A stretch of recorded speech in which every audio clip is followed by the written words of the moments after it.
Welcome to this journey back in time to the Wild West, a place where legends were born and laws were, well, let's just say flexible. Today we're talking about some of the most notorious outlaws who roamed the frontier. These were the figures who made headlines, and sometimes myths, through their daring robberies, ruthless crimes, and larger-than-life personas. But who were these people really? Were they just cold-blooded criminals or something more? Let's start with one of the most famous names in Western history, Jesse James. James wasn't your average outlaw. Born in Missouri in 1847, he started out as part of a Confederate guerrilla group during the Civil War.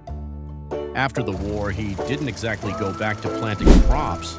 Instead, he formed the James Younger Gang with his brother Frank and some other like-minded folks. These guys specialized in robbing banks, stagecoaches, and trains. Basically anything that carried money.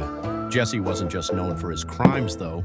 Newspapers of the time painted him as a kind of Robin Hood figure, stealing from the rich and giving to the poor.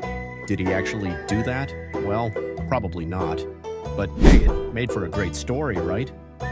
Jesse's criminal career spanned more than a decade, but like most outlaws, it didn't end well.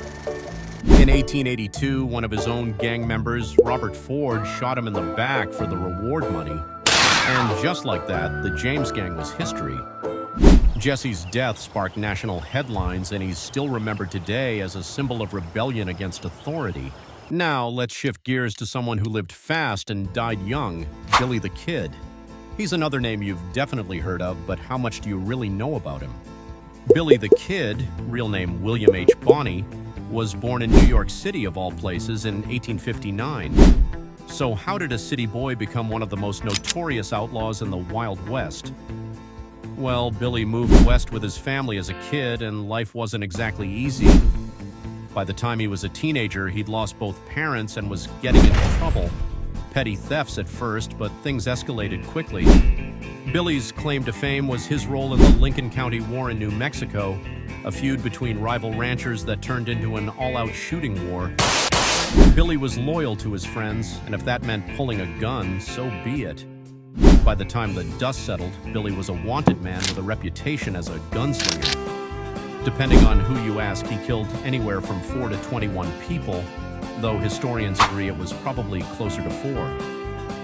What made Billy the Kid stand out wasn't just his crimes, it was his charisma. People described him as charming and likable, even funny. He had this boyish grin that made it hard to believe he was an outlaw. But make no mistake, Billy was dangerous when cornered. His life came to an end in 1881 when Sheriff Cat Garrett tracked him down and shot him at the age of 21. Just imagine, Billy lived a lifetime of crime before most of us are even out of college. Next up, let's talk about Belle Starr, the Bandit Queen. Born Myra Maybelle Shirley in 1848, Belle grew up in a wealthy family, but she didn't stay on the straight and narrow for long. By her 20s, she was running with gangs that included Jesse James and the Younger brothers. She married a Cherokee outlaw named Sam Starr, and the two became partners in crime. Belle was known for her style, riding side saddle in a velvet dress armed with 2 pistols. She ran a criminal operation that included horse theft, robbery, and bootlegging. But Belle's life wasn't without its troubles. She spent time in jail and had run-ins with the law constantly. In 1889, her life was cut short when she was ambushed and shot in the back near her home. To this day, no one knows for sure who killed her, but her legend lives on as one of the few women to become a household name in the Wild West. And speaking of legends, we can't forget Butch Cassidy and the Sundance Kid, the dynamic duo who took outlawing to a whole new level. Butch Cassidy, real name Robert Leroy Parker, was the brains of the operation, while the Sundance Kid, Harry Longabaugh, was his sharpshooting partner.